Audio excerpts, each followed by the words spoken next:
Ladies and gentlemen, thank you for tuning in for another Gassy Jack gear review. For this review, we are going to have the Panerai 372. If you're tuning in, you probably know what this watch is. I'm doing a review mostly on this watch because I don't see a lot of reviews on this watch, I'll be honest. Not more than, say, a couple minutes from like a watch dealer or something like that. I'm not a watch dealer. So I'm just going to bring you sort of my own take on this watch. When I first saw this watch, I was, or Panerais in general, I was like, that's interesting. Don't like it, but that's interesting. And over the years, I've sort of been drawn back to them more and more and more. I'm going to take this off. This is a 47 millimeter watch. It is a big watch, okay? And I thought, well, I can't pull off a watch that size. That's ridiculous. My wrists are 6 and 3/4 to 6 and 7/8. And so I kind of just ignored it. And then I was like, you know what? God, I'm looking at these watches a lot. I'm trying to find reviews on this watch. This particular model, I love the dial. Look how it's so simple. There's nothing, there's no fat on that dial. I'll tell you that. Like, what are you going to take off that dial? The name? Like that's all you could take off, and that'd be kind of silly. Although I think there have been models without the name on it at all. The 372, if you look at their lineup, I kind of consider the 372 the purest form of their current offering. I find this to be the cleanest dial that they have. They have had other dials like this in the past. I don't know all the nomenclatures. I'm not a Panerai. I'm not a Panerai expert by any means. But so this is just really going to be me talking about a watch that I haven't liked. I sold a couple of watches to purchase this watch. And some people will call me crazy, and some other people are like, "Yeah, good job." I sold an Explorer 1 and I sold a Datejust 41, and took the proceeds. And I had obviously leftover money, but I took the proceeds and bought this watch. And you would be like, "Well, why not? Why would you get rid of those type of watches? They're both Rolexes. They tend to gain value over time." And that's true for a couple of reasons. I have a Rolex Submariner, and that one gets a lot of play. And the clasp is one of the reasons it got more play than the other two, is that I don't have any fat on my wrists. To get a really good fit, I have to have a leather strap, which I put both of those Rolexes on. But I just was like, yeah, you know what? Those Rolexes should be on the metal bracelet. And when I put them on the metal bracelet, I could get a good fit most of the time, but I have to have like the perfect fit throughout the day. And it has to be fully adjustable on the fly to do that. And the Rolexes have that quick 5 millimeter. 5 millimeters too much. On a wrist that has no fat, it doesn't swell that much. What happens is that if it doesn't have a perfect fit, and it's either too tight, and when it's too loose, and I mean loose by like 2 millimeters, 3 millimeters maybe, it will slide down, and it kind of hangs on that bump, and it drives me insane. Okay, so I have to have my watches fitting perfect, and I couldn't get a perfect fit with those two watches. I love both of those watches. I think they're two of the best everyday watches that have ever been built. But I couldn't get it. They're sliding up my wrist. And I was losing my mind. Okay, and you might think, well, you sound crazy, and I get crazy with watches, so whatever. But I went into a dealership, a boutique, finally, to look at Panerais, and I was like, okay, there is nothing else like them. There really isn't. There's no competitor. You look at, say, like, obviously this isn't a Ferrari, but if you look at Ferrari has some competitors now. For the longest time, Ferrari had like Lamborghini kind of as a competitor. This doesn't have any direct competitors. Panerai is its own thing. Nothing else is like it. And when I saw them up close, I was like, whoa, okay, like, they look really luxurious. They really do. It's a dive watch. This is, at the end of the day, was designed for the Italian Navy. And they used to actually be made by Rolex. Like Panerai used to contract out through Rolex to build their Italian Navy watches. And then it wasn't until, I don't know, what was it, the 90s, that they built a civilian model. And funny enough, and if you like Panerai, and you probably know this story, but Sly Stallone was in Italy. I don't know if it was in Rome or Milan or wherever he was in Italy. And there's a Panerai boutique. And he was going, he had to walk past her and saw the watches and went in. And he was like, these are really, really interesting. And he bought up a few. And he wore them on a movie that he was making, and it became instantly recognizable because you have that. Look at that crown protector, okay? And it has, pops out, and then two notches. It's not even, I don't even have this running right now, but it's instantly recognizable. Now, and this is what they call the 1950s case. So you can see this case is very rounded and it's very cushiony. Now, the civilian model, I call them civilian models because these cushion cases were the original sort of case style. And they came up with those civilian models they were going to sell to the public in the 90s. And they're more squared off and they tend to be smaller. Like, I don't know how small you can get them down to, like 42 millimeters now, I think. So you have like 42, 44, 45s. They have, like you would think, they have so many different watches for having very similar styles. Like you look and anyone who's not a watch person would be like, they're all the same watch with a different face. What are you talking about? But there's these little differences, mostly to do with the size and stuff like that and the functions of the watch itself. This is just a time function. There's no second hands even. But this is, you can see that's a sandwich dial, which means that it has like underneath the dial, and you can see the cream numbers, they're cutaway numbers. And underneath that is a completely loomed pad. And that's what you see those numbers and indices coming through as. It's just the whole plate below is Lumibrite, or not Lumibrite, that's Seiko's proprietary stuff, but it's loomed. These are gold hands with loom. So I think they're rose gold with loom. And it's a spectacular watch. I don't even know, truthfully, if I pull this off. This is not the original strap. You can see this. It has a number on this. It says 74. Don't ask me why, particularly the 74. I was born in 1974, so that's why I went with the one that said 74. But the numbering, anyway, to have a number on there, the reason is because as a Navy diver, you wouldn't be issued a watch. You would just, on the dive, you would pick up a watch. I don't know if you had to sign it out or whatever, but it would be picked up and they had a number on it. I think it was probably, you would probably have to sign it and say, I have number 74. When I come back up, I'm going to give it number 74. The strap is from a company in Germany called Mays Berlin. Mays, M-A-Y-S. Let me just put this on the wrist for a second so you can see. They're meant to wear big. So that's the area of my wrist I'm wearing it on right now. Right around here is about 6 7/8, and right here it's around 6 3/4. They're meant to look big though, so it looks big. There's no doubt about it, but it's not busty. It's not hanging over. You can see it's not hanging over the edges of my wrist. That's where I would call it quits. If I had tried this on and it was hanging over the edges of my wrist, I would have said, sorry, I love the watch. It's phenomenal. I can't wear it. But I tried it on, and I tried on the 44s as well, and the civilian models. I was actually looking at the 915 and the 914. They're an 8-day power reserve. This is a 3-day power reserve.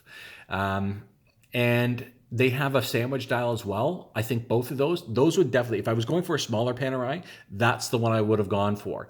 However, actually, if they had this 1950s case in a 44, I'd go for the 44. I could use a little bit smaller, but I wasn't willing to sacrifice the 1950s case. That was the big thing for me. The dial on this one, I'll be honest, they're both sandwich dials. The other ones don't have any gold hands. They have these blacked out hands. And it sounds like, oh, you're nitpicking. Believe me, when you see them side by side, and I did, there's a big difference. This one, it just looks better. It looks more luxurious. It looks more refined. When you have them side by side, this one, you're like, this one's at the top. These ones are below it. You absolutely can tell that when they're side by side. So I thought, you know what? I'm spending that kind of money on this. They tend to hold their value pretty good. I'm going to be passing this watch down to one of my nephews as well. This is one, I say this probably too much. This one, I don't think I will ever get rid of this. But who knows? Who knows? Who knows if I'm an old man and I start losing all my muscle and I just have these little tiny arms or something like this, this would probably look ridiculous. But for now, I really, really, really like it. I'm going to take it off. We're going to see the case back. So hold on. Bear with me here. And these maze straps, they're not cheap, but they're very, very, very nice. There's a couple of manufacturers. I have a strap from, was it Sword Straps? There's a few other ones out there that make a lot of straps for Panerais, but I really like these ones. Again, expensive, but really, really, really nice. So you can see this case back. It says Fishing Panerai, Swiss made, although it's an Italian company, 21 jewels, and it's the P3000 movement. Manual wind, you can see there. There's no rotor on that one. It's a manual wind. So it's, I think, yeah, it's a double barrel. Okay, it's a double barrel. So it winds for a long time. Like when you're hand winding, you're like, I was trying to count. I'm like, I'm over 100 now, and you can feel it start to get a little tight, and boom, it tightens up. If you have a manual wind watch, like an Omega Speedmaster Professional or something like that, and you start winding it, you know what I'm talking about. You start feeling it, and it's all of a sudden grabs, and you don't force it past that point because you don't want to do damage. The good thing about their warranty, I forget what the number of years that it came with, and then you see online it says an optional 8-year warranty. 8-year warranty is phenomenal. And I thought, okay, but it said the wording online sounded like you fill this all out and maybe you get an 8-year. Like they have to clarify the wording online on their website because it sounds like you fill out some paperwork and maybe they'll award you an 8-year. But what I had was I went to the dealership. Now I got 5% off this watch plus a free strap, and the straps are super, super expensive. But I kind of feel like Panerai should bend a little bit more, but they don't. So when I bought this watch, they said, we'll give you the 8-year warranty. We're going to fill it out on our end. You just have to you're going to have to fill out some passwords, stuff like that, blah, blah, blah. They did that. I got an email saying that, yeah, I have an 8-year warranty on this watch, and they gave me some paperwork to certify that. So I feel very fortunate that this watch will be taken care of, for 8 years, which is great. The polishing is pretty good on this watch, I will say. Let me see if I can just clean this up a bit. Dust it off a little bit. It has screw-in pins here for the strap, which is nice and secure. They on a couple of other watches, I think actually on some of their civilian models, they have this. I'm not going to call it quick because you need a tool. But there's like this quick release on it. It's like you push it in and it pops the pin, or you push a button in and push the pin and it comes out nicely. Would have preferred if they had that, but maybe this is a little more secure. I don't know. There is another very similar model to this called the 411? Something. Oh God, I have to go online. The only difference between the two is that it has the seconds hand, and that's the only difference. And it's more expensive actually, and it has the same movement. So I think that this actually has a seconds run underneath it probably, and just isn't making use of it. But it's a little bit more expensive, like too much more expensive. But anyway, if you like that, it looks phenomenal. But I like the fact that I just find this to be a more balanced watch. But that's all personal preference. If you have any comments or questions, definitely put them below. Like I've said this in other videos, I've sold off a lot of watches in the last few years, but recently in the last year, I have really sold off and I've consolidated my collection down to, I would say, 4 main watches that are and I'm got on this philosophy of a core collection. And for me, what that means is that I'm keeping these watches, and stuff may come and go on the periphery, but these 4 watches, and that would be this watch here, the Panerai 372, the Rolex Submariner, the Omega Speedmaster Professional, and the Grand Seiko SBGM 221, and I have reviews on all of them. I'm going to do a state of the watch collection again to show what I have. I've sold some that I've actually repurchased again, believe it or not. I have some Vostoks, if you know Russian die watches. They are not expensive at all, but they're really, really fun. They're workhorse beater, really cool watches to mod.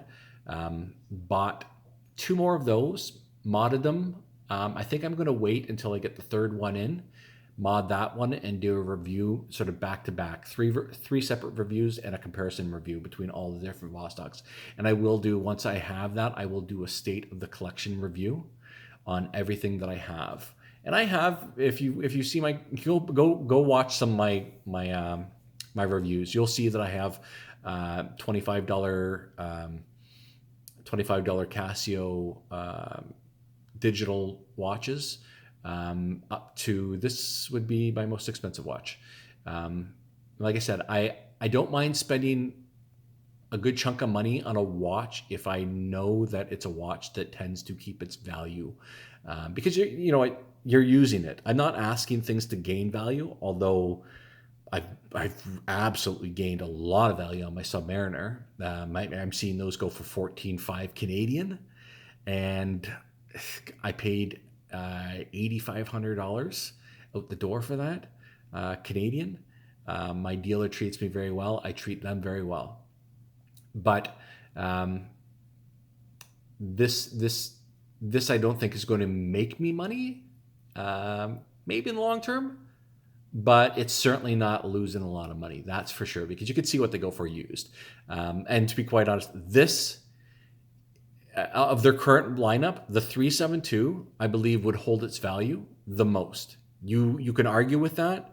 You can put your points below, but because this is the most classic styled Panerai out there, this is kind of the flagship. Like if you go, oh, what's a Panerai look like? You're going to see a picture of that. Okay. And this has the Sapphire Crystal. So some would say, yeah, but it's got the Sapphire Crystal. I get it. But you can see it's raised to look like Plexi. I like Plexi, but I prefer Sapphire.